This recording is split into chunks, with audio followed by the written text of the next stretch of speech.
Pangako ng muling pagbabalik ni NBA legend Dwight Howard para sa mga Pinoy na uwi nga ba sa pagpapaasa?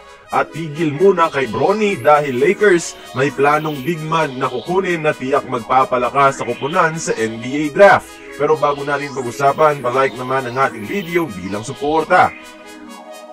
Nangako noon si Dwight Howard na maglalaro muli sa Pilipinas pagkatapos ng kanyang strong group stint. At mas lumakas pa ang usapan noong nakipag-negotiate na sa kanya ang Zamboanga Valientes para maging import sa The Asian Tournament o ang dating ABL.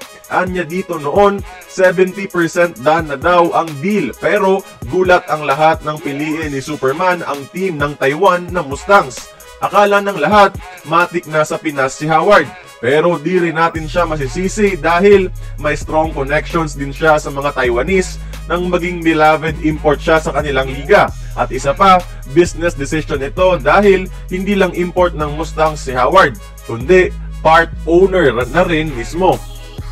Samantala, tigil muna kay Bronny James dahil may isang big man na minamata ang Lakers para punan ang kanilang weak points sa NBA draft. Merong 17 pick ang LA at interesado silang kunin itong NCAA 7'4 superstar Zach Edey. Dominant ang senior year ni Edey para sa Purdue kung saan nag-average siya ng 25.2 points, 12.2 rebounds, and 2.2 blocks kada laro, with his best performances sa March Madness kung saan literal na binuhat niya ang kupunan. Projected na nasa mid to first round pick itong si Zach Edey. Kung sakali mapupunan ni Edey ang kakulangan ng LA ng legit big man at magkakaroon si Edey ng katulong sa rebounding at lalong-lalo na sa interior defense.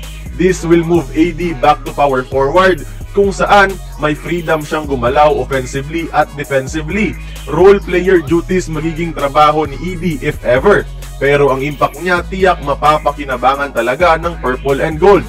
Ang concern lamang is ang mobility. Pero hindi naman siya ibababad. Saktong backup impact minutes lang. Kaya kayo mga idol, tingin nyo, good fit ba sa Lakers itong si Zach Edey? Join the conversation, magkomento lamang sa ibaba.